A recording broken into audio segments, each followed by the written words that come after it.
Hello there, guys, and welcome back to my channel, to our live reaction and I guess instant questions over what on earth is going on, and somehow how on earth we got 3 points of Chelsea 2, Fulham 0. And I just asked him how he was doing before he joined. He was like, well, better with the end result because the game itself wasn't that good. We should say the second half was fine. I don't think I have much to complain about the second half. Obviously, we should have scored a third goal. Didn't, but in the second half, I would say overall we were comfortably in total control. But the first half was a mess. The disallowed goal, we'll get to that. And obviously making it 1-0 just before the break. Very good time to get that goal, I suppose.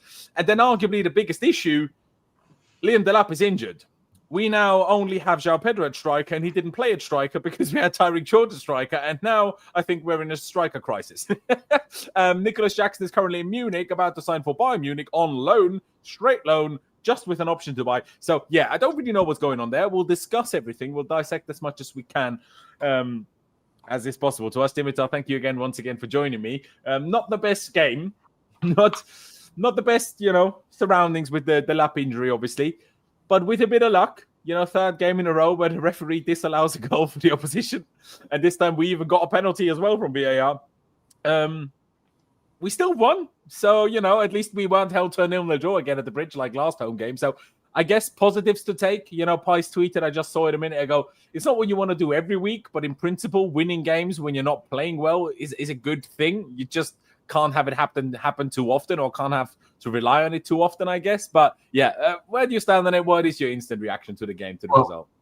You just have to start playing well at some point, and I think we will probably do that. I just hope we don't mess up a lot of easy points until that moment happens. Obviously, big talking point, the injury to Delap. Also, I would say maybe playing George at striker and then leaving Pedro at the 10, which makes even less sense considering we're trying to get rid of Jackson. Because if you want to play, I know Palmer is out currently, but still, why just not stick Pedro up at a classic number 9 position? Why do we have to have him interchange so much with others? Because sometimes I feel like he's at the spot where the striker should be. Sometimes he's playing like a 10. And maybe that's tactical, but I think it's a bit too much for a new player in the squad. Maybe later on in his career he could do that, but I'm not sure it's the best. And yeah, like you said, not the best performance. We got the 3 points, but I guess this is what we want. You want to get 3 points when you're not playing well. You just really want to start playing well at some point.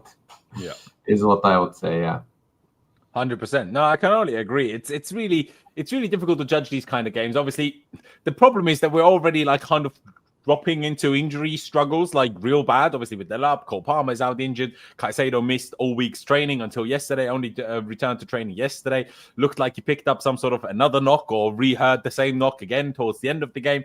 So, and I already think that with the way our transfer window's going, we're already making our squad a bit light. On top of that, we're now getting injuries in similar areas of the pitch. Well, except Caicedo. And it's not ideal. But hey, we're still on 7 points after 3 games, which, sure, would have been nice to have 9. But, it's better to have any less than 7. And then we haven't lost. So, yeah, we haven't lost yet in the whole season. And I don't know, man. Ollie, please help me out. It's so weird.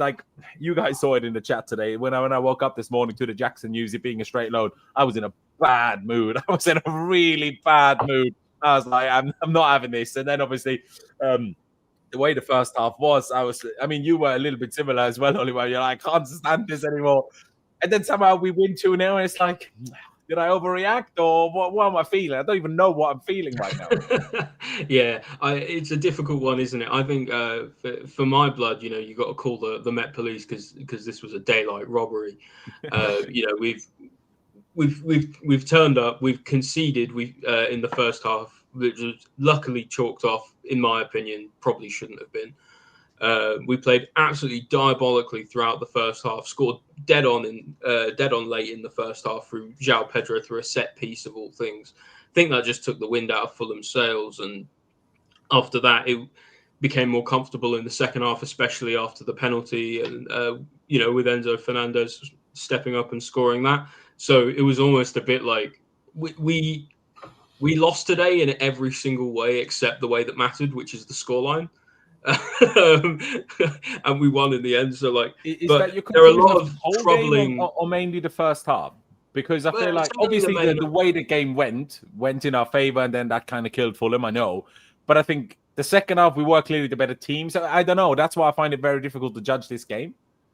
Yeah, I mean there is an element of that for sure, because the game gets more comfortable, especially after we go 2-0 up quite early on in the second half. But for me, there's still big question marks over this side for this season in terms of what they can do in the long term, especially now with the injuries, now with the way the transfer window's been looking.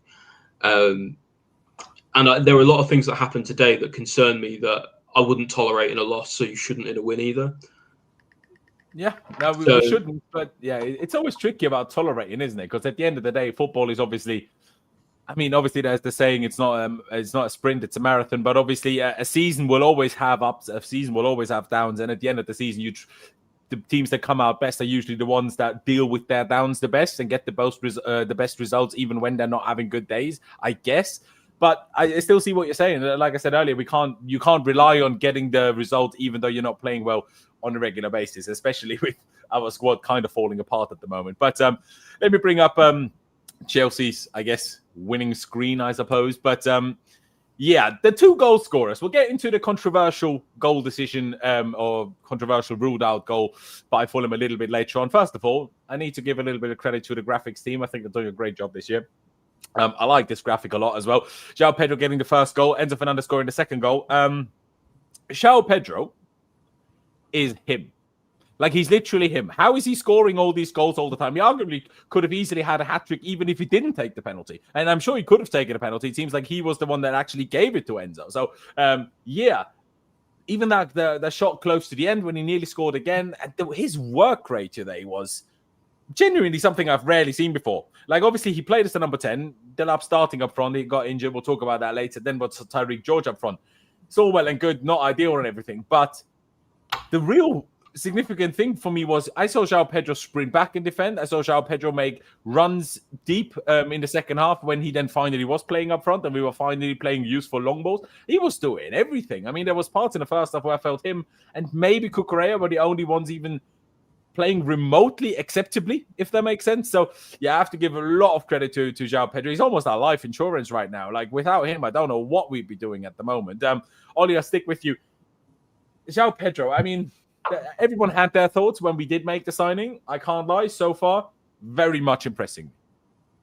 Oh, no doubt. I mean, this guy's a bona fide superstar. I don't think when we plucked him out from Brighton, you know, the 75th edition we've made from Brighton in the last few seasons, when we plucked him out of Brighton, I think a lot of people weren't expecting a whole lot. I think a lot of people were expecting sort of a sort of in-between player, you know, a decent squad player at a place like Brighton for a mid-table side, you know, good in some aspects, hasn't made the jump up to a big team yet. Can he do it? And he's just taken it in such stride, you know, just scoring goals, putting himself about, like you say, with the work rate today was really impressive. You know, chipping in with things like assists, the link-up play. I think if we didn't have him and we were, you know, I don't know how much different it would be in terms of the way we would play, because obviously Jackson would likely be staying and they play in a similar sense. But Pedro just seems to have that finishing instinct that Jackson doesn't have. And I don't think many of our good performances and big wins and important performances lately would have happened without him. No, they really wouldn't have. And yeah, like I said, just very impressed. It's a bit of a shame that he's going to be having to be used everywhere with now this Delap injury, unless obviously still something happens in the transfer market. Do we sign a striker? Do we cancel the Jackson deal somehow? I don't know. But the fact that he was still playing number 10, even when we didn't have Delap anymore, but my guy is literally doing everything. Dimitar, I'm not quite sure what your feelings were on Joao Pedro when we signed him. Like, I think as much as Caicedo has been brilliant, as much as Cucurella has been brilliant, all these transfer sagas with Brighton, I think have kind of very much put all of us off from doing dealings with Brighton. Instead, we've now signed Joao Pedro, we've signed Enciso with Strasbourg, and we've also signed Buonanotte on loan for absolutely no reason whatsoever. But we'll get into that maybe a little bit later if we have enough time. So we've signed 3 players from Brighton just this summer. But like I say, I just didn't expect Joao Pedro to be like this. Like, he scored 5 non-penalty goals last season. He's already scored more than that now for us. What the fuck? How's that happened? No, it's not even the end of August, you know? Yeah, Like, literally. Go on, I Dimitar. mean, What well, are your thoughts? first of all, I never had any doubts that he's a quality player. What I still have doubts about is how we use him, because I personally am not convinced that he still is that proven, guaranteed better finisher than Jackson. I think what he does better than Jackson is occupy the space behind the striker as well and drift very well between those two zones, because as we know, when Jackson wanted to drift, he always went to the left, which was not bad, but it's just that left a gaping hole in the middle. And especially if Palmer is gone, having Pedro is an incredible asset in that zone of the pitch. And I think everyone can agree on that. What I'm still not sure is if his finishing is really that much better, because the 2 goals he scored in the Prem were basically off set pieces, which is, of course, if he scores 20 headers this season, no one will complain. But I'm not sure if the main complaint about Jackson was basically missing things like the one Joao Pedro missed one-on-one with the keeper. This has always been the main complaint about Jackson, and I feel like today he kind of did the same, although his overall play was maybe better than Jackson would have been in such a game, which was extremely on edge until the second goal. So yeah, but I'm sure he will be successful. I just hope that we can get enough help in and around him, because I'm not too sold on the Gittins, Garnacho, Buonanotte wingers on the left side, and this is where I have my doubts. I think everywhere else on the pitch, even the keeper, I think is not that big of an issue, but having 3 20-year-old left wingers with not 0 Premier League experience, but basically 0 experience of being in the top part of a Premier League table, because Garnacho was part of the worst United side ever. So I'm not sure that his experience there is exactly what we should be looking for, but let's see. To be fair, I think he was already there when they finished 3rd, if I'm not mistaken. Yes, but I think the last season was his best in terms of minutes. So basically, I think he played around 2,000 Premier League minutes last year, which is they finished 15th. So, I mean, of course, still it's better because he has experience. He knows the league. He was also part of their youth system for a couple of years. So he's definitely not an awful signing from that perspective. But it's not the signing I would make if you want to solidify your position in the top 4, is what I would say. Maybe was Xavi Simons. That was Xavi Simons. And maybe one of Garnacho or Gittins would have been the optimal left-wing solution for me. But yeah, we know how that went. So we know how that went. I mean, there's a lot to be said about Xavi Simons. Again, I'm not quite sure if we'll have enough time to get into that in detail a little bit today as well. But we have the goal scorers on screen. I guess we need to touch on Enzo Fernandez as well. Ollie, I go with you first again. He's had like a prime Salah performance today. Was absolutely woeful, and somehow ended up with a goal and an assist. Not quite sure how he was given the penalty, but wasn't a good game. It's weird because I thought he was really poor against Palace. I thought he was really poor today, but I thought he was actually good against West Ham. So I don't really know what's happening there, because after Palace, I was like, he doesn't look fit. He doesn't look ready for the season. Maybe obviously he had a hamstring problem at the end of the Club World Cup final, so I thought maybe he's just not as ready or whatever. But then he looked good against West Ham, so I was like, all right, then fair enough. Maybe just a one-off game. But now I'm like, just start Andre Santos, please, for the love of God. But again, he's doing a Salah and getting goals and assists anyway. So it's like, don't really know what to make of that. I was also supposedly was like having a go at the fans at halftime. At the same time, I totally understand it. If I was a player sat there and I'm like, we're supposed to be having a home game here and you are doing fuck all to help us, just moaning about everything that isn't going well. Bloody help us. That's why we're, help us and we might play better. So I get that from the player, to be honest. And South American, they're used to a different kind of fandom. So I get it. Yeah, it's a bit weird when the player that I thought was really struggling at times. Again, not the whole game. Like second half, obviously everybody found it a bit easy. I mean, Karan thinks he had a good game. He was sitting all over the first half, nowhere near match sharpness. No, wait, what? I'm so confused. So did you think he had a good game or did you think he had a bad game? We're saying he had a bad game, bro.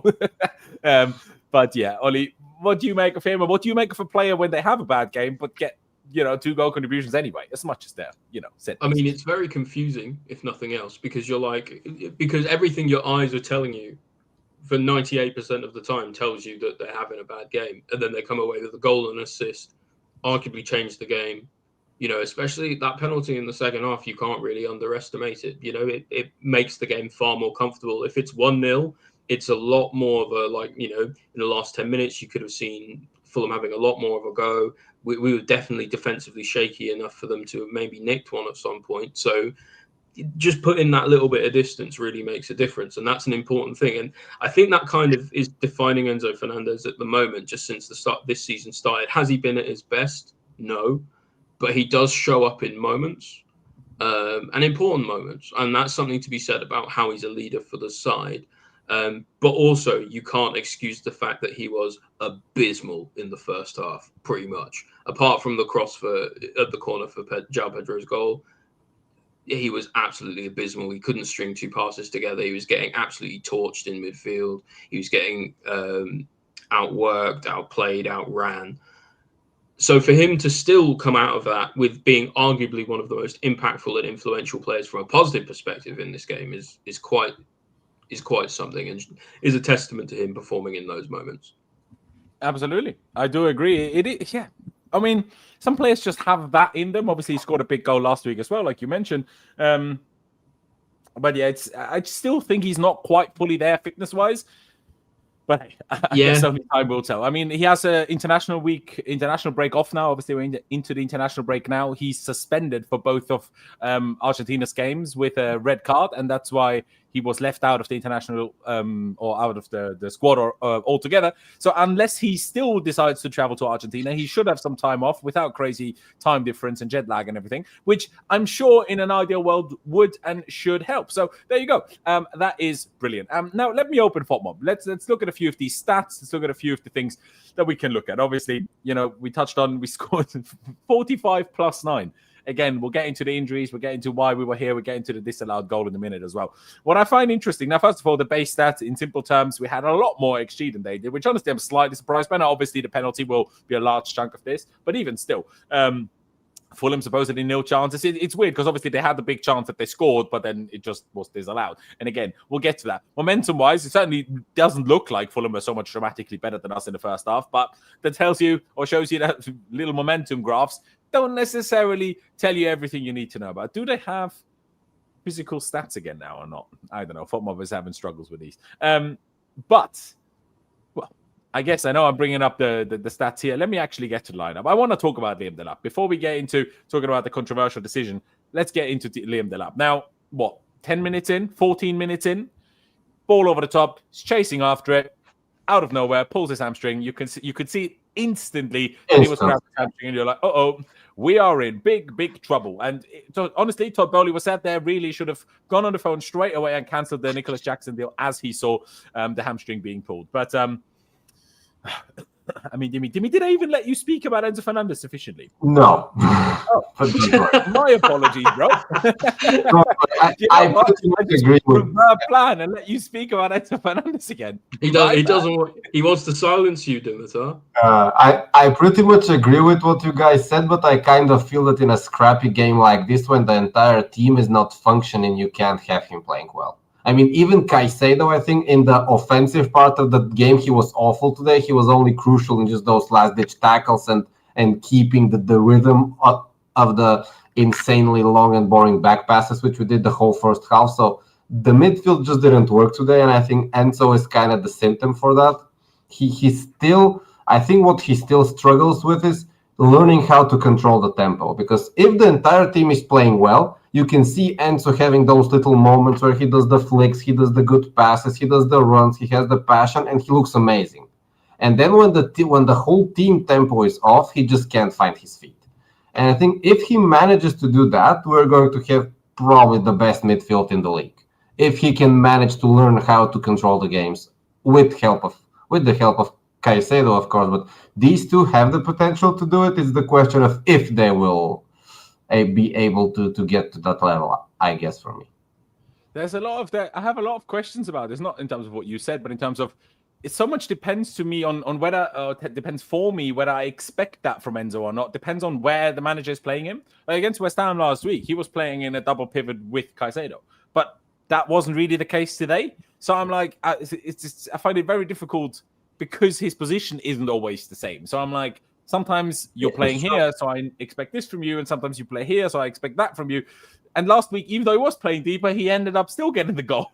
So, and he should have got another one as well, if we're being totally honest. So, yeah, it is a bit weird. It is a bit weird. But now that I have let you speak about Enzo Fernandez, now I want to take it to speaking about Liam Delap. Obviously, you kind of touched on what we should have or would have done with the strikers already here. But like I say, there's only a few days left in the transfer window. What do we do now? Like, do you think we react to this? 48 hours? I mean, I've been panicking for the last week, I can't lie, but panic. Maybe even the higher ups are starting to panic now. But do you think we react to this, Dimitar, or do you think we could be as crazy as just keeping Tyreek George as the backup striker? I honestly don't know, because we keep seeing with these people, their priority always seems to be on just buying the 20-year-old generational talent or 20-year-old potential talent, and I had some hope that this policy would change a bit, and it did change a bit with the fact they started buying talent with Premier League experience, unlike, let's say, the first 2 or 3 transfer windows when we explicitly focused on players from abroad. Now they're starting to throw in some people with Premier League experience in there, but still, I mean, even if we go and buy a striker, I can bet my house it's going to be someone we've never heard of, never considered, 20 from maybe the Dutch league. I mean, let's say AZ Alkmaar, they have a British striker. I think his name is Troy Parrott. I think he's 22. Why not just buy him? Why not? I mean, this is what I expect them to do. And I have no clue if they will decide to pull the trigger, if they maybe, like you said, will decide to keep George. Because he was awful today, but he still is someone who can contribute to this team, I think. So, I don't know. It's a complicated topic, but surely it was exactly what we did not want to happen today. Have one of the 2 strikers just get injured, on top of the Palmer injury, on top of the fact that we are still a very tired team because we had a very, very short preseason. And yeah, this is not the best start of the season from the sports technical aspect of it, I would say. Exactly. I mean, there's many ways of thinking about it. Crispy said here, can we recall Gil? Well, it's a good question, because he's third choice striker at Sunderland anyway. So he's actually closer to getting minutes for us than he is at Sunderland. So that's gone brilliantly. It's just another one of these fantastic relegation for the Premier League loans that we just so often go to, regardless of who the owners are. So you can't even say, stupid these sporting directors or stupid Marina. Both of them do it. So, I don't really have a solution for this. Karan said earlier, any news on how long Delap is out? Now, I haven't heard anything. Oh, I've literally just seen something right there. And then Maresca says Liam Delap's injury doesn't look good. Expects it to be weeks. Already told TNT said to be 6 to 8 weeks. Yeah, if it's a significant pull of the hamstring. 6 weeks. Brilliant. Absolutely fantastic. 6 weeks without one. But again, in a way, and I'll bring you in on this, Ollie, now, and obviously share your thoughts on Delap's injury as well. But I think maybe this could be a blessing in disguise, because I think we were on the verge of making huge errors in terms of how we are going into the season in the striker position. And I think this injury might have just saved us from doing that. Now, I'm not sure how we're going to react to it. Are we going to recall Gio? Are we going to stop the Jackson deal? Are we going to sign somebody? I don't know. And Dimitar might have a point. We could also find some random 17-year-old, maybe another loan, like, Buonanotte, because apparently we can only afford loans, which is just, what makes me most angry? People that say, but we can't afford anyone else. But when I was complaining about signing so many players for the last 3 years, everybody called me an idiot. No, this is why we shouldn't have signed so many players for the last 3 years. Then we wouldn't have fucking punishments and limitations now. And you could just spend on what you need rather than 50,000 unnecessary players where half of them you sell for a loss.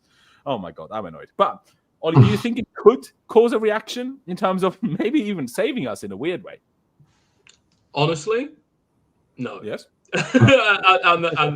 and the reason I say that is because I don't know. I just don't trust the owners to be able to make an objectively smart call here.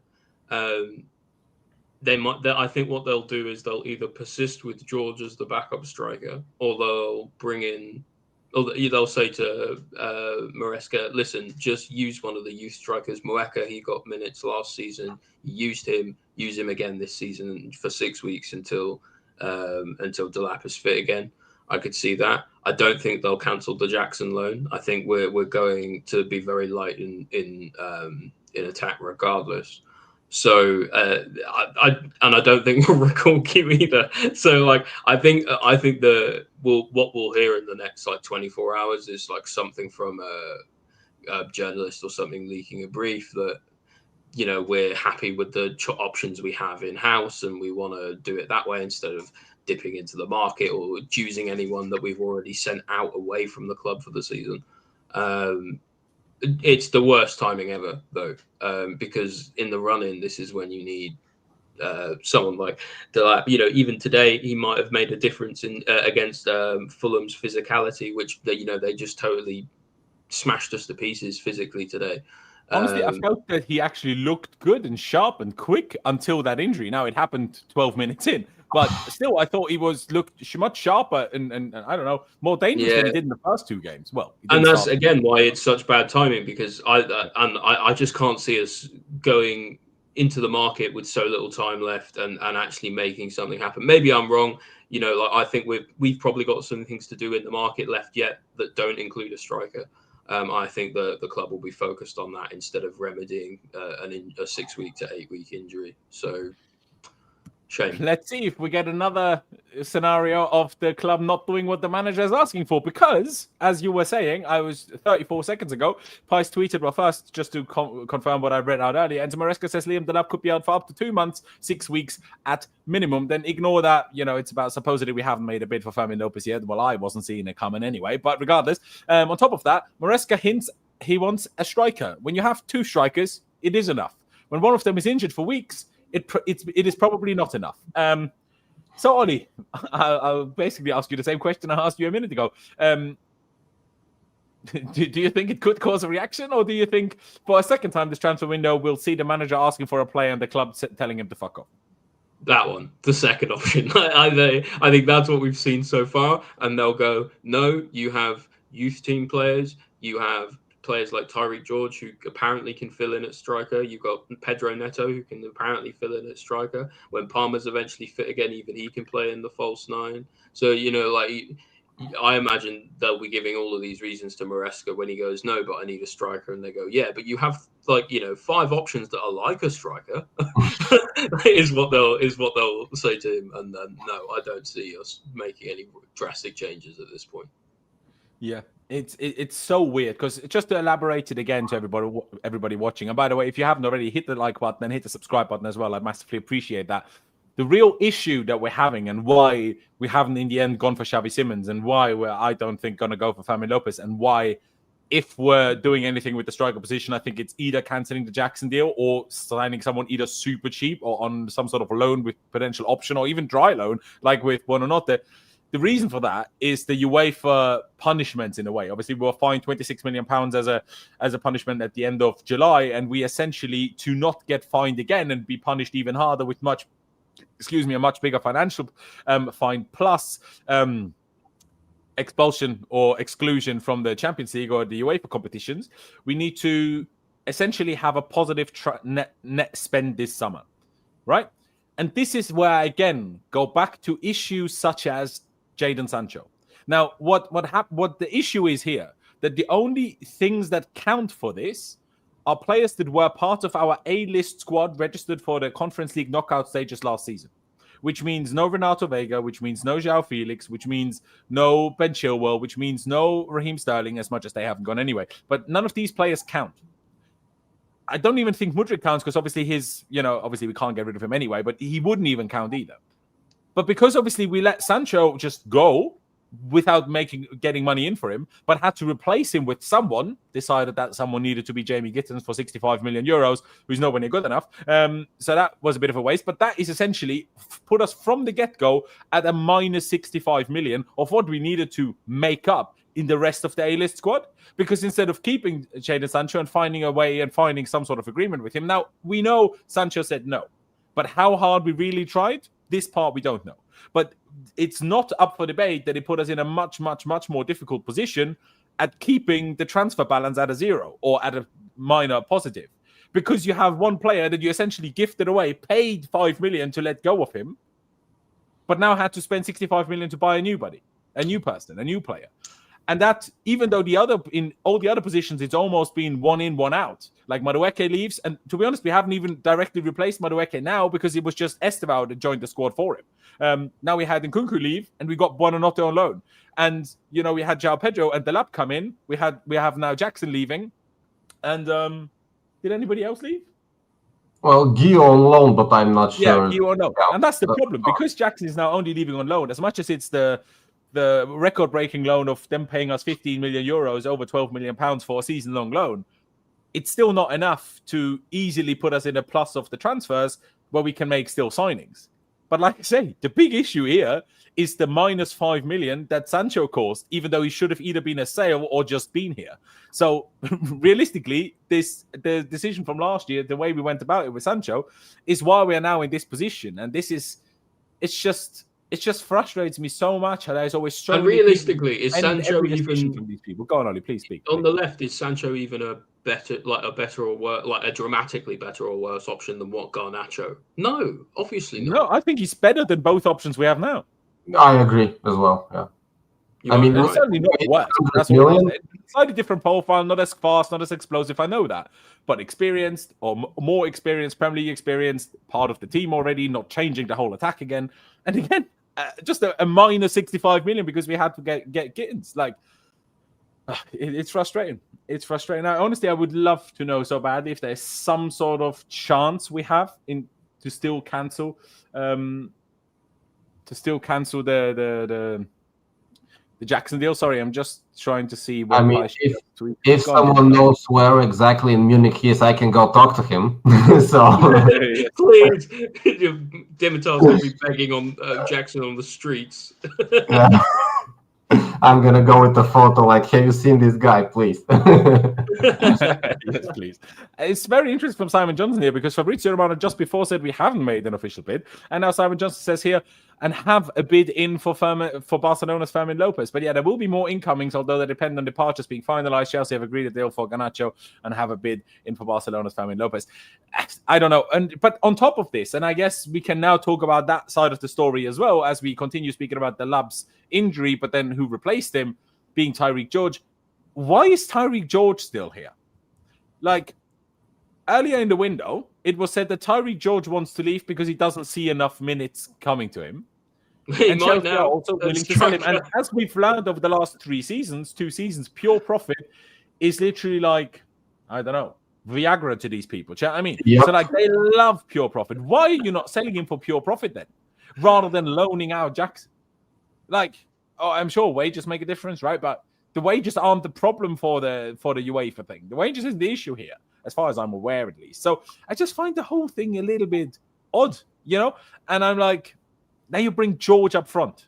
And then he played 65 minutes, subbed him back off at the end. He was absolutely useless, by the way. It was like playing with a man down the entire game. Like, it was an absolute shambles that he played there. Why did he come on over Jamie Gittins? You could have just put Joao Pedro up top. You could have shifted Estevao into the number 10. You could have put Neto on the right, and you could have put Gittins on the left. Is it just because Estevao wasn't going to work as hard as Pedro? He could have put another keeper at striker, and it would have been better. George was completely out of the game. He didn't know on which planet he was. I mean, like, he's out of his depth, wasn't he? He really is, but also it's not surprising. The kid was a winger all of a sudden. You can see that he's clearly bulking up in frame right now. So I don't know if that's his career plan to try to turn himself into a striker. Not really sure if that's the best idea, but there you go. Good luck with it, I suppose. But he just isn't ready. He isn't physically ready. His touch isn't good enough. He isn't quick enough. He isn't sharp enough. His shooting isn't good enough. Like, it's just. But honestly, I have my questions over George's quality no matter what position he plays. I mean, I remember especially the real big fans of the academy always said when he was playing right wing early last season, it's like, he was so much better left wing. Then he started playing left wing and was equally as useless. So it's like, I like all our academy players, but there's some where you see it and there's some where you don't. And I just think we can all agree we just don't see it.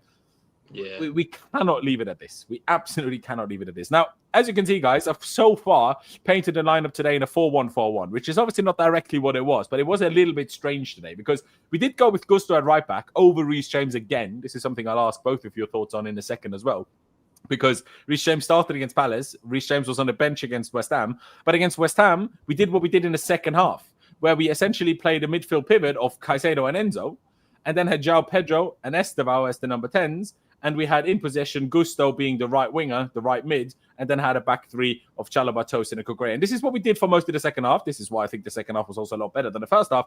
But in the first half, Gusto was more kind of in midfield, and Enzo was more kind of playing the number 10. So Was it a 4-1-4-1? Was Gusto kind of so? Gusto was kind of just operating in weird areas. Sometimes he was in midfield, sometimes he was overlapping, sometimes he was acting almost like a normal right back. I'm gonna paint it up as we did in the second half because I feel like we're all a bit more used to things being lined up like this. Otherwise, no one is going to understand what's going on anymore. But yeah, what did you make of that, Ollie? That Gusto started over Reece James. Now, if you will, I actually asked you to think of a couple of other things to talk about in this game, and this is actually your topic, so might as well bring it up here and now. On the one hand, what did you make of Gusto starting over Reece James? But what did you make of Gusto's performance? It's an interesting one, isn't it? Because you would expect after the more significant period of rest that Reece James got in the West Ham game that he would have probably played today. The fact that he didn't says something tactical, I think, more than it does say something like physical about him. I think he would have been able to play today, and it would have been all right. It's interesting though, because when Gusto was playing, he was playing in some positions that Reece would usually play in. It's sort of more inside midfield, but then other times he was overlapping quite a lot. It was quite fluid from him. But actually, to be honest, I thought Gusto was very good today. I thought it was one of his best games in ages, probably since the Club World Cup final. And then before that, I mean, I can't remember the last good game he had before that. So, you know, like his good games, especially in 2025, have been quite rare. And I thought he held the ball well. I thought he progressed the ball pretty well. I thought he was running to cul-de-sacs a lot down the right-hand side. And, they were double marking Estevao, so there wasn't a lot he could do in terms of sort of trying to make interplay. When Estevao shifted a little bit more inside rather than going right, I thought he was a little better. But overall, I thought his game was very balanced. It was very good. He kind of slotted in nicely there. So maybe Maresca just wanted a little bit more flexibility, pace. Yeah, arguably with how badly we got run through in midfield today, maybe the wrong option. But Gusto still had a good game regardless. Maybe it's also like knowing Caicedo wasn't at 100% fitness. I still think Enzo Fernandez might not be at 100% fitness. Maybe the manager was like, let's not play another one who's maybe not at 100% in Reece James. Maybe that was the idea. But yeah, Gusto, I agree. I'm not quite sure if it was necessarily his best game in a long time that I want to call it that, even though in a way I'd probably agree because he had so many poor games last season. But I can't think of a good game he had other than the Club World Cup final. Yeah, no, that's obviously true. That's obviously true. Yeah, where he was, by the way, overlapping like he was away at West Ham, which wasn't fully the case today. Which is why, again, the choice was just interesting. Oh, Cunha just pulled his hamstring. Well, at least we're not the only ones losing players to injuries. That's nice. But they're also 1-0 up against Burnley, so that's a bit sad. Yeah.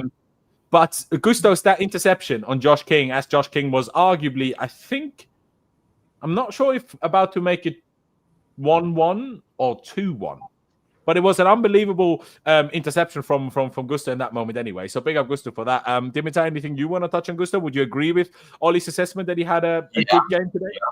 I think tactically this is the position where Gusto is absolutely phenomenal. Of course, this was not his best game. I think it wasn't so good, but you can see tactically he's so much more comfortable doing that, like having a dynamic winger next to him to play off of, to shift, to overlap, because Estevao is always a threat and they double down on him. And then Gusto had, in some moments, so much space. He could control the ball, he could attack other spaces, he could carry the ball. And I think this is probably the best quality which we had under Poch with him, when we had Madueke, Palmer, and him on the pitch at the same time. It was just such an overload on that right-hand side that the opposition didn't know what was going on. And in some moments 2 years ago, Gusto looked like prime Cafu on that right-hand side.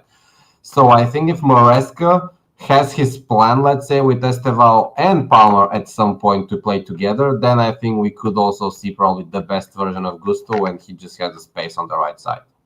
But I also agree that maybe for the midfield defensive part, Reece would have been better. But I guess Maresca didn't expect for us to get overrun by Fulham, is what I would say. Because in the first 30-35 minutes, we got smashed physically, and tactically, I think we were just outplayed. Yeah, I mean, the whole thing in the first half was weird. Like I said earlier, in terms of how we shifted our shape in the second half to it kind of being more clearly this, rather than almost like either, I don't know, was it more of a 3-3? Like Caicedo was It was like that. It was actually. It felt like what you're drawing now to me as well. I mean, it kind of did. Yeah. I don't disagree, but at the same time, like Gusto was just very much. Sometimes he was here in this right half space in midfield. Sometimes he was out on the wing. Sometimes he was staying further back, like a normal right back. But like I said, Caicedo just dropped so deep. And Tosin just dropped an extra bit deeper. It was very confusing at times. But I think I just don't think it worked. And I think the way and the reason why it worked almost instantly so much better in the second half. Now, obviously, the result and having a goal just before halftime, I'm sure that helped with confidence and everything else. But it just felt this way we pushed Fulham back more, and that made our life just a little bit easier. Now, we were speaking to Connor in our group chat, obviously the analyst, and he was saying the idea was probably to drag their left back out and therefore create space in behind by not having Gusto push as high. But it didn't really work, did it? It didn't really work. Also, by the way, I was very much distracted because Pys tweeted an attempted mass shooter in Stamford Bridge has been arrested. And I'm seeing a video of some kid getting arrested or some guy. But I'm not really sure how we can be sure that it was an attempted mass shooter. I'm less sure about that because it's just some guy that tweeted the police arresting a guy. So I don't really know. But if so, bloody hell, thank God for that. Let's hope everyone is safe. Yeah. See, well, he's very much arrested. So if nothing has happened so far, we are safe, thankfully. Part of the reason I think Caicedo dropped so deep, though, Blas, is I think it's because of Colwell's injury. Because neither Tosin nor Chalobah, for me, have the passing range that Colwell has. Probably not even that Caicedo's got. So Caicedo needs to be able to drop in to either play those passes himself or progress the ball up the pitch.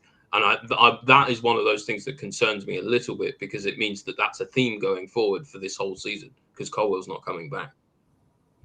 Well, you'd hope and think that potentially Lavia would do that job once he is here. But the problem is Lavia is a theoretical footballer, though, isn't he?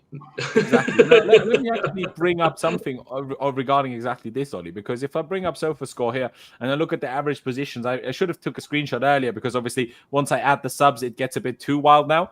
But it's slightly different than this when Delap was off and it was just Tyreek George instead of Delap. But the thing you can kind of see is it's almost like Tosin, almost like a... Wow. Like a sweeper, like in German we call it the libero, like back in the day, like Franz Beckenbauer was. Like that's almost what Tosin played, and then you had a three of Chalobah, Caicedo, and Cucurella. It's really interesting because the way you spoke about it, Oliana, because I kind of see it the same way in a way, but at the same time, the positions aren't really making that happen. Like I feel like then Caicedo would have to drop next to Tosin, not ahead of Tosin. So I don't know. Maybe it's weird how deep Tosin was. I mean, in a way, that's how they scored that goal that got disallowed, didn't they? So. Dimitar, were you trying to say something? Regardless of what it was, it didn't work. It didn't work. Dimitar, were you trying to say something there? No, I mean, I completely agree. Like, Tosin was on an island. He was, and this is exactly the half space, which when Chalobah went to the middle, they just like sprinted right through him and they got the goal. So this was leaving loads of gaps in behind our center line, so to say, which was a bit strange. I think that's why also they pressed us so aggressively. As well, because they knew that they could force that kind of mistake without someone as calm as Colwell in the back there. Well, first of all, someone as calm as Colwell in the back there, but I think the bigger issue than Colwell not being there is that Caicedo isn't there to receive the balls higher up. True. Because I think him having to drop deep takes one of the secure passing options away as well from deeper. And I think that's also why the second half was easy and why West Ham was easy because Enzo played deeper. So you had Enzo at least to receive that ball. But in the first half, Enzo was high like a 10, so he couldn't receive that ball. I don't know. Maybe that was part of it. But as you kind of brought it up... make the question why not Andre Santos? Because he would be quite well suited to that role, wouldn't he? He looked good when he came on, I thought. Even if Lavia is not fit, which let's be honest, he never is. Santos is right there and he's fit enough. He's probably fitter than Enzo right now.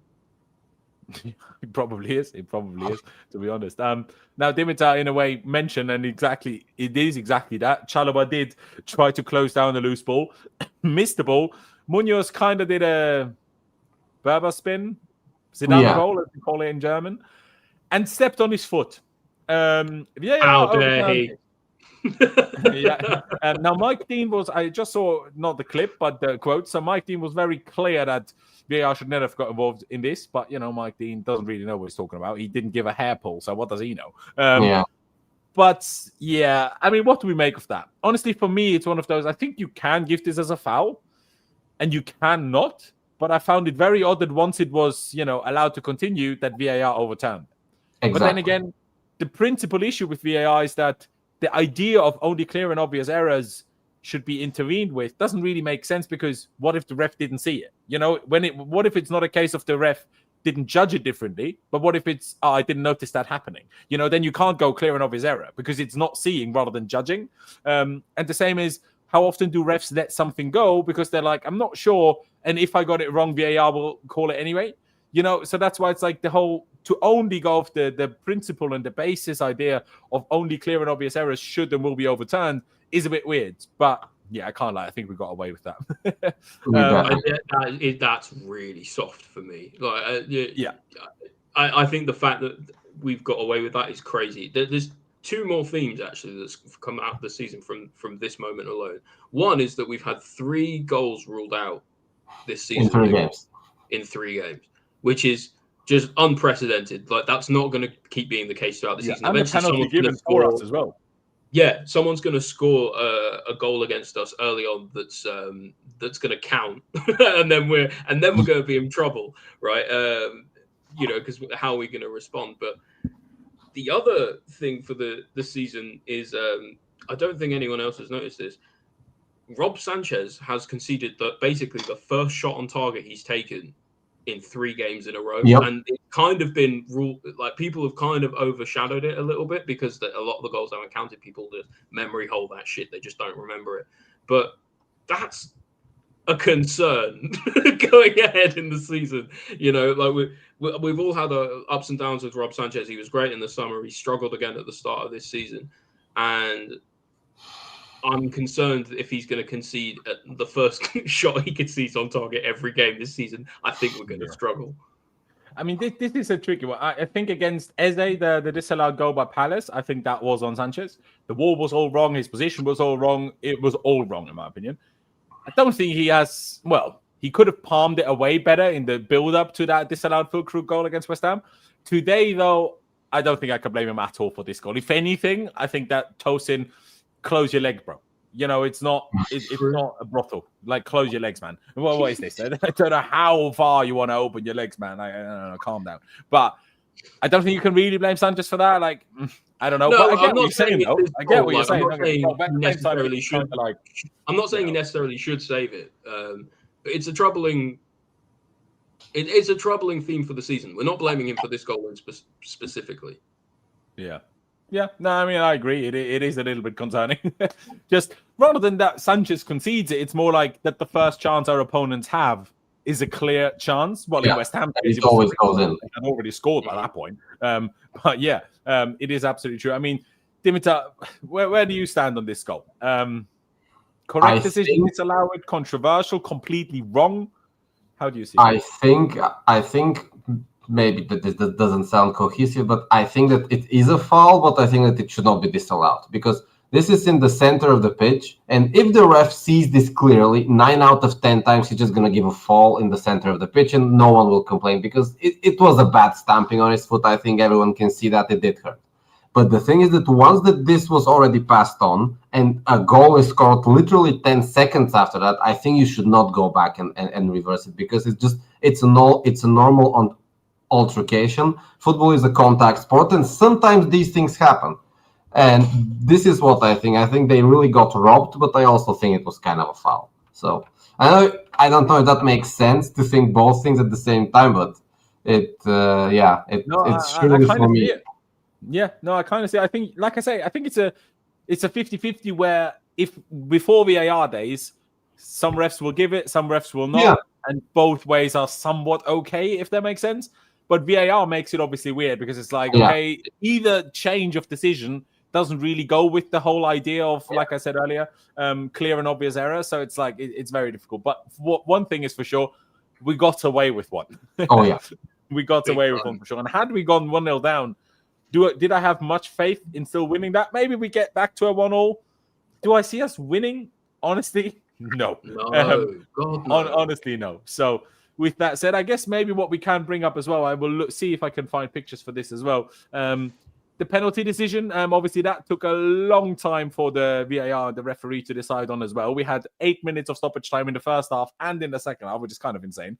But yeah, what do we make of that handball? I guess. I mean, I found a fantastic image where all the 3 moments that happened here are actually shown wonderfully. Well, first of all, this is the disallowed goal, obviously in the top left. The bottom is the handball that was given for a penalty. The questionable thing again is that Joao Pedro also had a handball in the build-up to this handball that got given. Now, Joao Pedro's hand got hit from extremely close distance, but it was obviously very far stretched out. And it's just, again, the issue for us fans is you just don't know the rules anymore, because everyone argued, you heard some rules last year, then you heard another rule 2 years ago, and you're like, what is even currently the rule? Because I swear there was a while when it was like, as soon as an attacker touches the ball with their hand, no matter how accidentally, no matter how natural the position, goal disallowed. But then again, this wasn't a goal, this was only a penalty. So maybe if it was a goal after this handball by Joao Pedro, maybe they would have still disallowed it. But because it didn't lead to a goal, they didn't stop that decision. I honestly don't know. I think the handball itself is clear, and that's a very blatant penalty. Whether they should not give it because of a potential penalty handball before, I'm not really sure. I'm not really sure. I mean, Dimitar, do you have thoughts on that? Should it have been a penalty? I think that they should rewrite the entire rule book, keeping VAR in mind, because this is something that previously never would have happened. Like 10 years ago, a ref never would have to think about this thing if he didn't see the Joao Pedro handball. But now the ref can see everything. He can see how every player blinks. And just like making a decision based on the current rules, I don't think it can ever be consistent, because I can bet you if the same thing happens tomorrow in the Arsenal-Liverpool game, they will probably call the penalty off. And I am absolutely sure of that.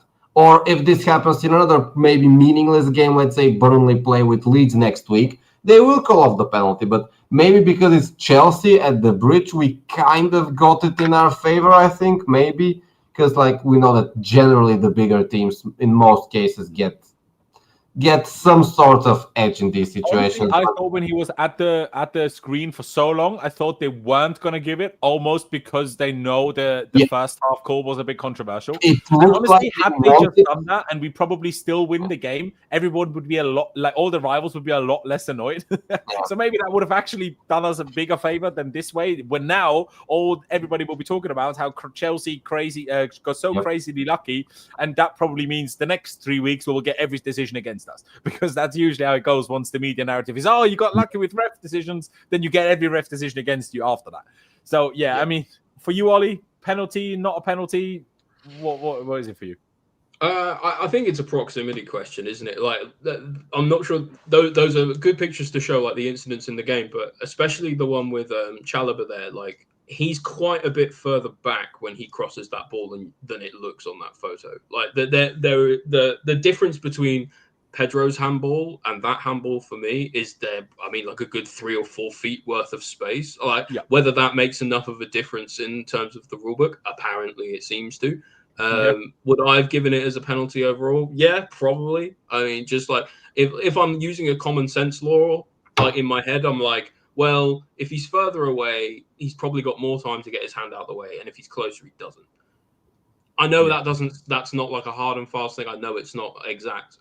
And Dimitar's right. Until they rewrite the whole rule book with VAR in mind, it's never going to be exact 100%. Like this. So on the balance of it, yes, penalty. But I think if they ruled it out, you couldn't really complain, to be honest. So again, like you said, clear and obvious. What's that? No one knows. Exactly. That is half the issue, I suppose. That is half the issue. Let me just see if I'm finding anything else. Ooh. Well, they did ask Maresca exactly this. What a lot of us, and I said already earlier, can we cut short Jackson's loan to tomorrow? I have no idea. We're going to sit down now and we'll see. There's no point in bringing Jackson back in January. That doesn't solve the issue of Delap being out for 6 weeks. What the fuck? It's completely useless. But there you go. I want to bring it back to I guess, well, not the lineup, but the whole team. If there's any other individuals that we speak about before we wrap this one up. Now, somehow Enzo Fernandez got man of the match. Not quite sure how that's happened. We already spoke about Joao Pedro. Obviously, we spoke about Enzo Fernandez. Now, Trevor Chalobah had a very interesting game today in the sense that people seem to be really unclear about was he great or was he not great? Well, I say people. People in our group chat weren't clear on it, but I can't even remember who it was. Was it you, Ollie, that said it? Was it Aaron that said it? I'm not really sure. Certainly in the first half, I thought he was really poor in the first half specifically. I know everyone was bad in the first half, but I thought he was uniquely bad in the first half. Yeah, it's interesting because, like I said, honestly, I didn't really have an opinion on it, if I'm being 1,000% honest with you. I just more like he was average, neither great nor neither bad, if that makes sense. But then I saw Pys come out with these stats, and I was like, excuse me, most duels won, most tackles won, didn't commit a single foul. I know nothing, clearly. Yeah, well, or it's just picking out positive stats, right? But yeah, I mean, I also saw Simon Johnson, obviously the athletic correspondent for Chelsea, talking about Chalobah being our best player on the pitch. So I was like, yeah, very interesting. I think he even tweeted that in the first half. So that's sometimes how different perceptions go. There you go. I mean, much of a thought on Chalobah for you, Dimitar. For me, I remember one misplaced pass. And then obviously that wonderful full over-the-top ball to Joao Pedro, where Joao Pedro should have made it 3-0 in the second half. That was a great pass.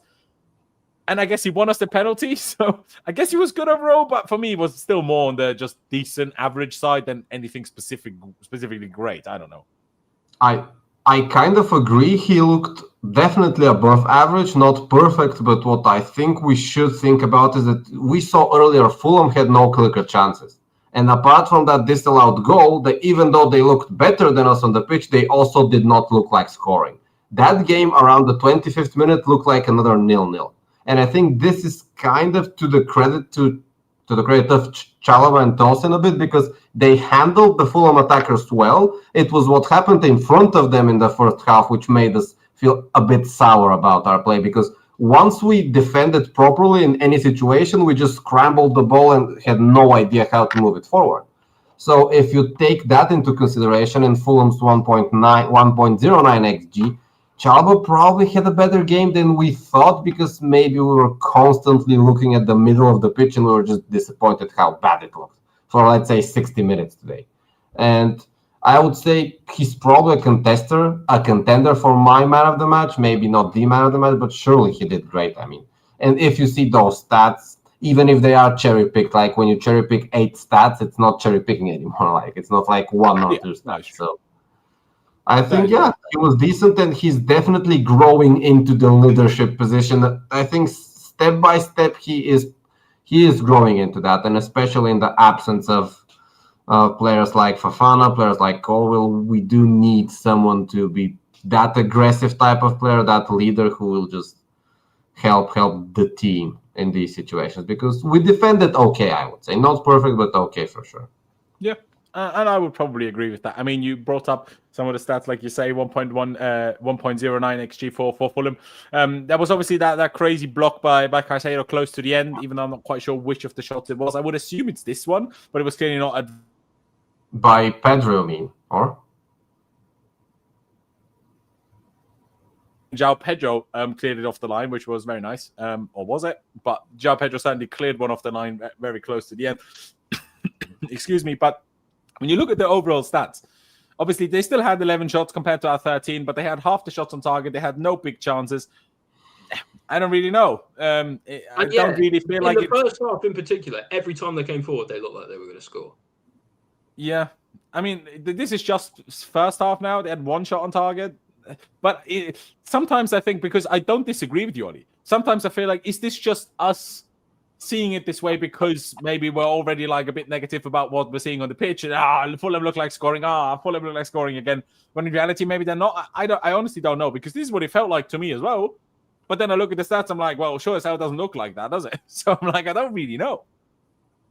I think it's part of the thing that tells you stats show some things, but not all things. I mean, like, because somebody looking at just the stats would think this was a fairly balanced game that we did pretty well in. But for me, I thought we struggled for large portions of this game. The second half was pretty comfortable in the end, but the first half in particular, we were abysmal. We were totally abysmal. And yeah, that's stats are weird, I guess. Yeah, I guess it also shows you that when we don't do well and we feel like Fulham are doing well, it's also still always a case of we expect much more. While we as you think of Fulham as doing well, as soon as they stop us doing anything. But us stopping Fulham from doing much, we and nobody considers as us doing well. And I guess that's why you get such splits like this, similar to the Palace game, really, when we weren't exactly brilliant, but at the end of the day, we're still the better team in total, but didn't get the win, obviously. Now, Ollie, the second kind of talking point that you wanted to pick out to touch on that maybe wasn't part of the broader conversation today was Estevao. Was Estevao good? Now, again, going back to our group chat, maybe I should just invite the whole chat into our group chat so they always know what I'm fucking on about. But I saw so many people. I say so many people. There was people saying, like, Estevao needs to come off. He's shit. His decision-making is awful. I'm like, excuse me. What are you talking about? Like, I'm not saying he was great, but how was he the issue? Like, he had one chance where he should have scored, fair enough, but all the rest, I'm like, he had the most take-ons, he had the most successful dribbles, he was doing 3 times more than Pedro Neto. He was also doing 3 times more than Pedro Neto when he was on the right side. And the only person other than Joao Pedro where I felt like you might do something was Estevao. So, Ollie, because it's your talking point, would you say he did do well? Would you say he didn't do well? What do you think? Yeah, I thought overall, actually, I thought he did pretty well. I think he did sort of average to good. I think people maybe expect a lot from him because of how talented he is. Obviously, he's still very young. He's going to be bedding into the Premier League. It's going to take some time to adjust. There are going to be games like this, especially really physical games like this against the likes of Fulham, who are a very, very physically strong team. And there were times where he was sort of in and out of the game. But I thought overall, he was effective. I thought he did a lot more than our other wingers when they were playing. I think he got doubled up on a lot and still managed to beat Sessegnon and beat whoever else was doubling up on him in that moment quite often. I think overall he's had a decent amount of threat. I think, like you say, in a game where you have Palmer playing as well. You have Palmer, Joao Pedro, and Estevao all playing. I think it's really hard to stop any of them because, who do you go to? I think the fact that Palmer wasn't playing today, it just naturally means more eyes and effort is drawn towards Estevao. So I think when people are saying that he wasn't good today, I think people are saying, like, well, he didn't blow me away like he has done so far in other games. But to be honest, I don't think anything he did was particularly bad. I thought his decision-making was okay for the most part. And that's why I brought up this topic, because I was like, did you guys feel strongly about this? Like, I thought overall he was average to good, okay performance.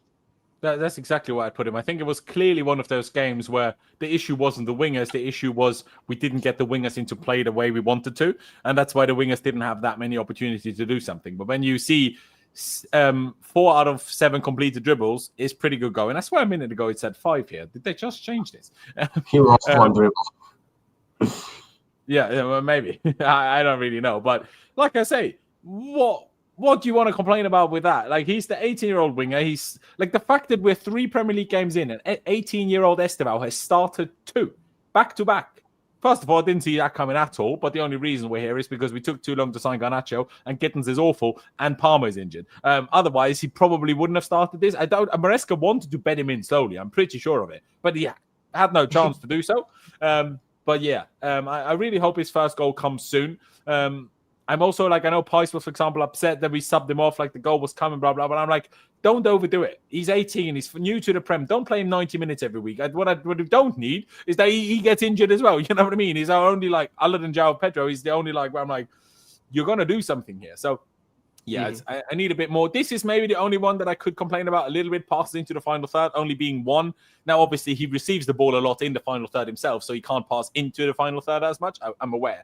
But, yeah, the only kind of small complaint was a couple of misunderstandings, maybe once with Gusto, once with Joao Pedro, once with, George or Delap, whoever was the striker at that point. But otherwise, I just thought he was decent. I honestly don't have too much to say on it. Not too much to say on it. I have much more to say and much more to complain about with our transfers dealings, because that's arguably what's pissing me off a whole lot more. Jackson on the verge of going to Bayern Munich, but not for a sale, so that's why we can't buy anyone. We're straight loaning players from Brighton as if we're their fucking B team, not even they're our B team anymore. We are theirs. And honestly, if it was allowed, just buy Brighton. Like, the amount of money we are putting into that football club is an absolute joke. It's an absolute mistake. And honestly, can't really get my head on it. Are both of you? Yes, both of you are here. For a second, I thought both of you are frozen, but no, it's fine.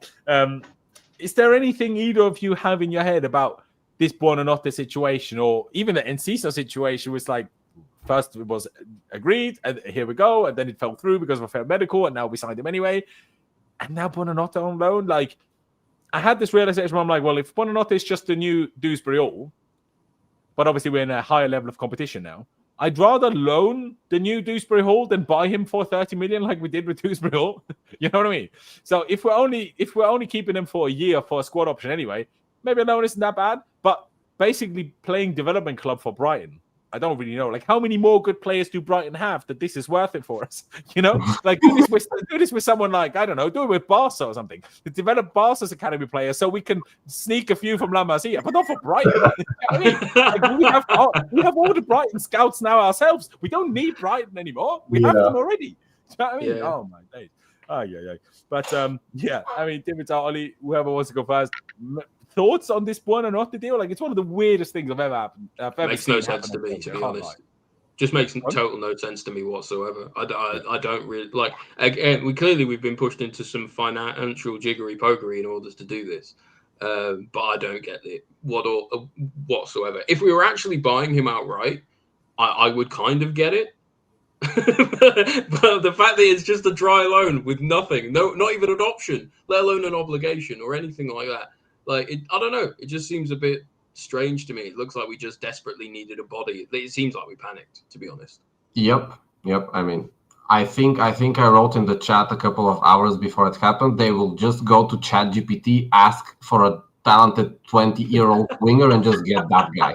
And basically what happened, because like it came out of the blue. No one even, I think, no Chelsea fan even knew that Buonanotte existed in the first place as a left winger / 10 player. So that, I mean, it was totally out of the blue. I think it was like insane. It's one of those transfers which, if we have to play him, it can come to bite us. But I just hope we don't get to that situation where we have to rely on him. Like, okay, sure, he'll probably sub in 5 games and play 5 League Cup and FA Cup games. But if he actually has to start Premier League games or Champions League games, I think we're gonna be in trouble. Mm-hmm. Yeah, I mean, I do as well. I mean, like I've noticed him on a couple of occasions when he was first at Brighton, and obviously last season was on loan at Leicester. So I've noticed him a couple of times. I think his name kind of stands out. If you understand Italian, his name means good night in Italians. I find it kind of funny. He's clearly decent players, similar to Enciso. I'm like, they're decent players. Arguably, they've stood out to me more before we got them than Dewsbury Hall did before we got him. But I don't know. I just, like Oli said, we don't have an obligation to buy. We don't have an option to buy. The only thing we have is a sort of matching right in terms of if somebody else makes a bid for him, we are informed and we can match that bid. But I'm like, and I asked this question yesterday already, what happens if no one bids? Then what?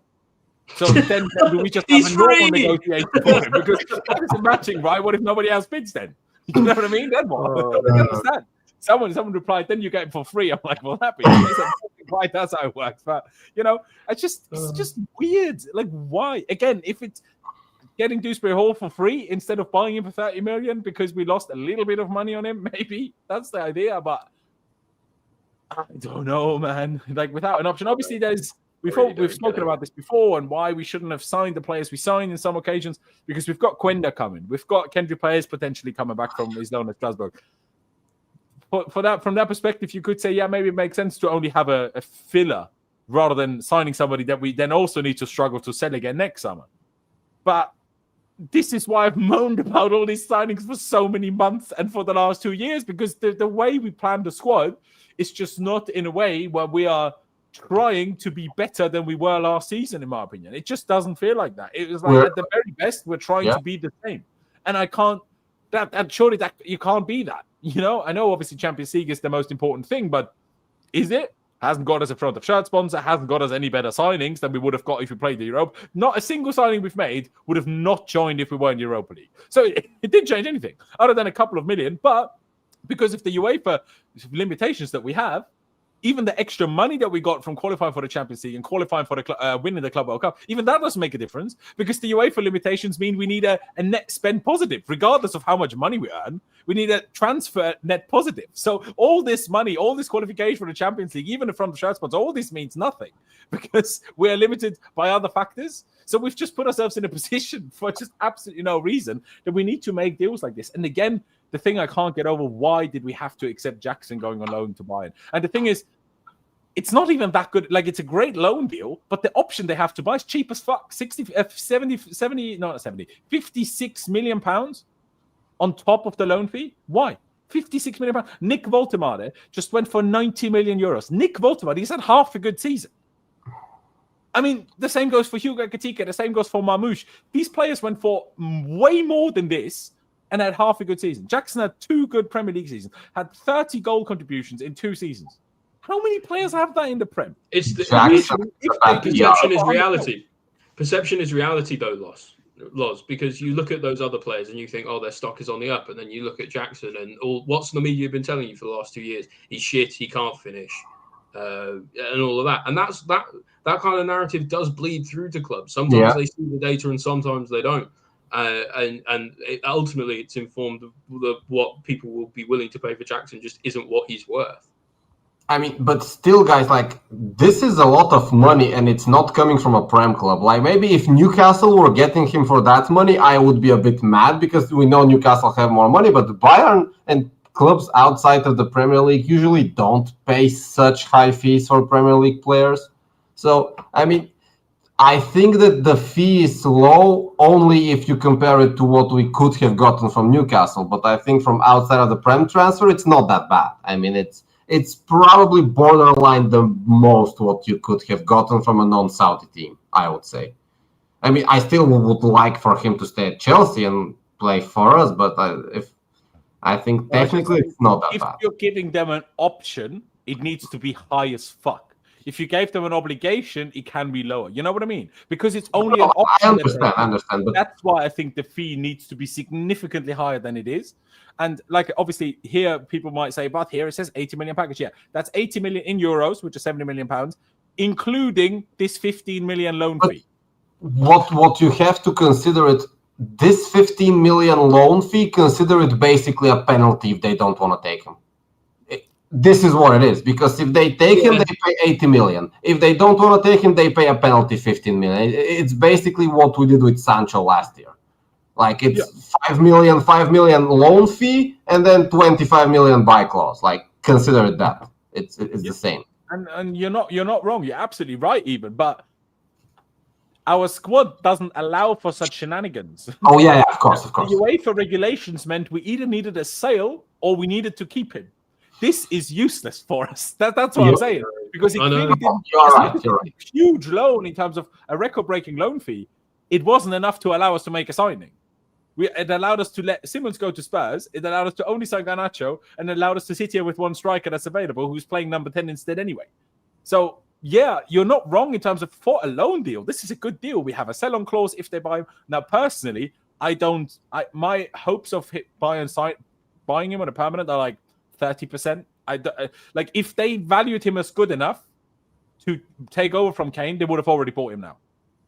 Because if he does well for them, we will. Well, they have an option, I guess. It's not going to go up in price, I suppose. But I don't know. I just don't really think they believe that he will be the guy to take over from Kane. I just don't really think that's at all in their mind. I mean, they wanted a loan the whole time. They just agreed to an option because we wanted something in there. So it's not just a straight loan. Not because they wanted that. I don't think they wanted to buy Jackson. I just think they wanted a backup for the season. And that's what he is now. And I think he's going to play less for them than he would have done if he stayed.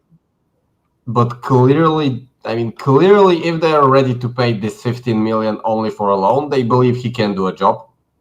And I think that if they decide to move on Kane during the season, they will have Jackson there and they could trial. He scored 41 goals last season. Why would they get rid of Kane?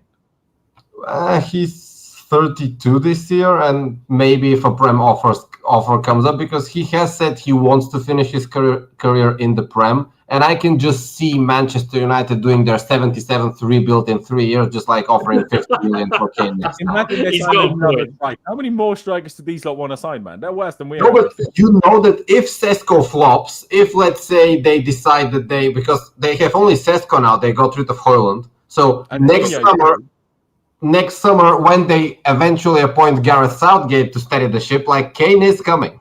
Kane is coming to Man United. For me, it's like, It's a good point. if I look at Lewandowski, strikers that are clearly that good, but also don't rely on pace. They don't stop. They don't have to stop by 34. Lewandowski is still one of the best strikers now when he's 37, 38. Why shouldn't Kane be able to do the same thing? So I don't see Kane slowing down and getting close to his retirement club anytime soon. Why would he?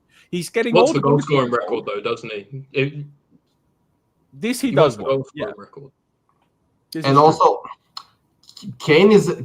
I think Kane has a different body type to Lewandowski. I think Kane is a bit more. You can see that the years changed his play more than Lewandowski did, because Lewandowski, he never relied on pace, but he never lost the agility. Even if you see him now for Barca, yeah, he can't do those sprints like previously, but the agility in the box is still there. And with Kane, I think the last couple of years, he just lost so much of his speed that he probably doesn't have like more than this season at a club like Bayern, I believe. I mean, in a way, I hope you're right. In a way, I hope you're wrong. I don't really know. But anyways, I think we've put ourselves in a stupid position by agreeing. Oh yeah, for sure. Oh yeah.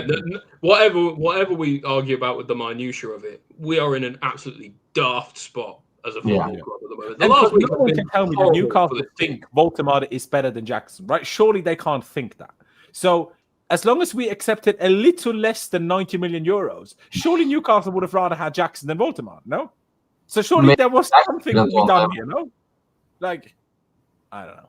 Just maybe Jackson didn't want them because the second Bayern Munich gets in your ear, and then you just Google a picture of Munich and a picture of Newcastle next to each other. I think sorry, no offense to anyone from Newcastle, but guys, Munich is a beautiful city.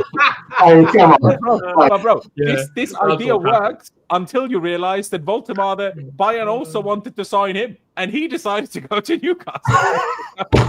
I don't really know. Maybe Germans he's made the wrong call. That's the problem. But it is true. It is true. But and especially obviously Jackson, obviously that's why he got his red card and stuff. So I don't really know. But yeah, I don't know what's going to happen from here on out. Do we sign somebody else? Do we not? Ladies and gentlemen, check out mine and Pice's podcast. Link to it is down in the description below. There will be a post-match reaction stream to that podcast episode, and on Tuesday there will be a transfer window roundup. Whatever still is to happen, we will tell you all about it. So make sure you check out that podcast on Spotify and Apple Podcasts. Please, of course, check out Ollie's podcast at the Bridge Pod. You can see that on screen. The link is down in the description. Check out Ollie's Twitter as well. Ollie J Carpenter, Dimitar, of course, as always. Thank you for joining as well. Check out his Twitter too. If you fancy, as much as he's not very active, drop him a follow. Why not? If you haven't already, hit the like button, hit the subscribe button. That'd be massively appreciated. I think we're going to end it up, round it out there. I can't even speak anymore. This is why we need to round it out. But hey, 7 points after 3 games. I'm not going to... This part is good. The squad, less good. Injuries everywhere. Half an attack. Garnacho looking at his phone rather than the pitch. When he's at a game of his new club, I'm like, I already wanted to slap him when I saw it. Like, how can you be at the game of your new team and look at your phone while the game's on? Like this game has so many stoppage. I mean, in that game, I also don't blame him. I mean, true. Okay, fair enough. But still, man, like it's like being in a job interview. Really, you have certain extra nice manners during the job interview. You know, doesn't mean you have to act like that the whole time. He passed the interview. We fucking signed him already. Yeah, I mean, he signed the contract. He can do whatever the hell he wants now. Yeah. And he signed a 7-year contract. Ask Raheem Sterling how nice that is. Well, I'm not playing football. It's fine. I'm earning 325 grand a week. Who, by the way, we have still no way of selling him. We will probably end up loaning him where we pay either all of or the large majority of his wages or terminate his contract. Because at this point, if we're going to have to pay the large majority of his wages, it might just be easier and cheaper to terminate his contract, really. But I don't know if we're going to be willing to do that, especially with, obviously, the UEFA registration issue. Would we even be allowed to register the players that we own ourselves already? I don't know. We'll see. We'll find out. We will find out. But yeah, once again, ladies and gentlemen, thank you guys very much for watching. Check out Ollie. Check out the link down in the description to the Chelsea Unfiltered podcast. Subscribe if you haven't already. Hit the like button if you haven't done that either. But yeah, thank you guys for watching. Up to Chelsea, upwards and onwards. And I will see you next time.